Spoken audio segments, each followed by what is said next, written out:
How you doing, everybody? This is Zach Allen, and here we are with a new YouTube video. And something that I really want to do for a little bit, I just want to talk about the takeaway. I get so many questions about people struggling with their takeaway.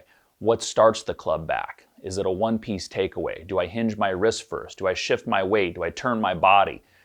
Do I shake hands with someone behind me? There's all these different things, and it's a really important thing also because a lot of the errors in your golf swing are dictated because of a bad takeaway. Okay, so let's go ahead and jump in. Before we do, don't forget to, if you like my videos, I have an email list that you can subscribe to. I send out free emails every week with different tips, things that'll help your game, interesting things about golf. Just click the link down below and it'll take you right to it. But let's go ahead and jump into the takeaway. Let's see if we can figure this thing out. So here we are with the takeaway, right? What's the biggest question I always get asked is what starts the takeaway? And what I'm about to tell you, I'm going to guess you've never heard it before, okay? But what actually starts the takeaway, it's not our hands, it's not our arms, it's not our shoulders, it's not our hips, it's not any of those things, okay? It's an actual push or a pulse from your lead foot. So you can see here I'm standing on my pressure mat, and I've also got this cute little squeaky dog toy, just so you can kind of audibly hear what I'm doing. It's something that is hard to pick up when you watch the best players do it on video, okay? So what happens here with most players, if you watch the pressure mat there, you can see as I move around, my center of pressure tends to move. Many people that I give lessons to on a daily basis, they take the golf club away and nothing is moving, right? You see how my center of pressure is not moving at all. It's a very dead, inactive takeaway. Maybe they're trying to go one piece with their shoulders. Maybe they're trying to hinge their wrist. Maybe they're trying to not go inside and they're kind of worrying about where the swing plane is. But you can see the biggest net result is there's no pressure actively loading into our trail side, into our trail hip. So the way that we can do that the best, okay, and when I say the best, what happens, the more active our takeaway is as we take the golf club away, typically the better plane that the club gets on in the beginning of our backswing, typically the more early width that we generate here at halfway back. Usually when I see good swings, the takeaway is more athletic. It's quicker from the ground up. It's not quicker from our hands because I know there are a lot of you out here that are very handsy and you're snatching the club with your hands. But guess what? Once again, center of pressure does not move if I snatch it away with my hands, okay? So the biggest thing that really gets this takeaway going is this push from our lead side. So I've got this very loud squeaky toy under my lead foot, and you can see every time I push on it, you see pressure moving to my lead foot.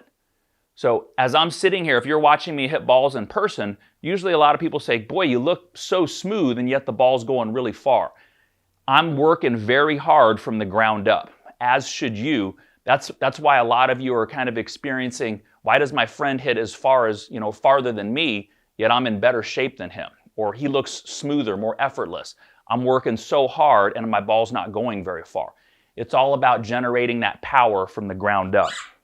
Okay, so what we start our golf swing with, that really gets us kind of some momentum. And you notice even before I start, you see kind of that pressure trace just pulsing a little bit. I like to do this with students because it makes sure that everything is athletic and ready to go. Think of a tennis player waiting for a serve. Think of somebody playing defense in basketball. Anything, you don't want to be here just frozen, right? And it's really difficult because golf, there's no reaction, right? We're sitting there creating all the movement, so it's very easy to get very stagnant and just dead over the ball before we take that club back with our arms. Okay, so even before we start, you notice how there's a little back and forth movement. And then the very first thing that starts my backswing is this push from my lead foot. So I'm actually pushing on this lead foot to really load up this pelvis in my backswing, right? So my pelvis is shifting and turning. Now there's very little pressure on my lead foot, but the initial thing that really gets it going, if you want to have a true, solid, pure takeaway, is this push from my lead foot. So watch the center of pressure. Watch how it moves forward, and it moves quickly before anything else almost, before you even see my arms go. And if you weren't watching that ball, you would look at me and say, boy, that looks just like a nice, smooth, powerful takeaway. but you can see it's very athletic when we're talking stuff from the ground up.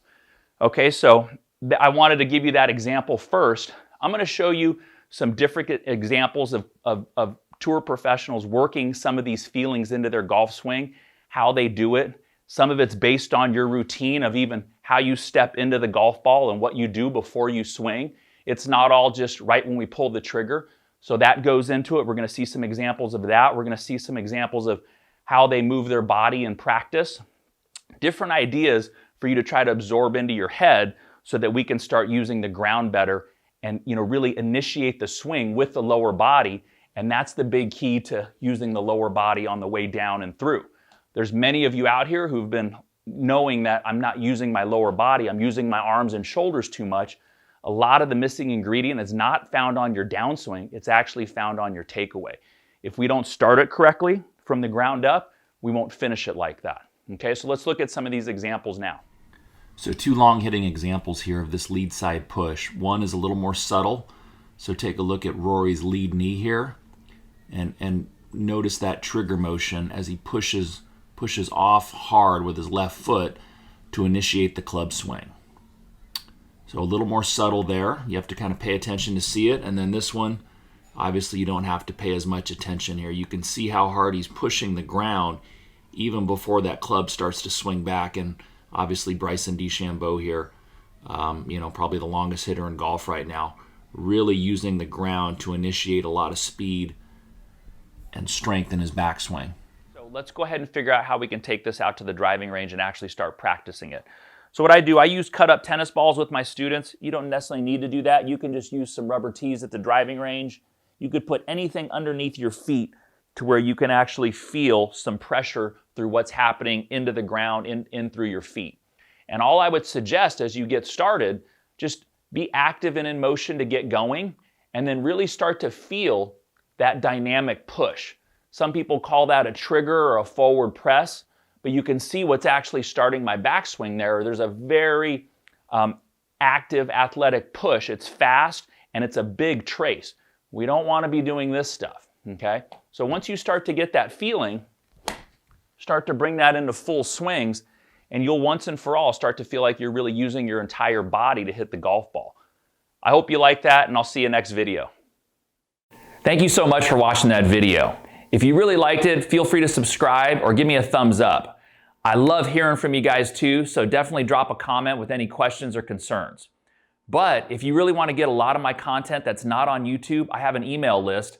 All you need to do is click the link below, put your email in, and you'll be getting all this content for free that nobody else gets on YouTube. Lessons from me that come out almost every other day. I'll talk to you soon.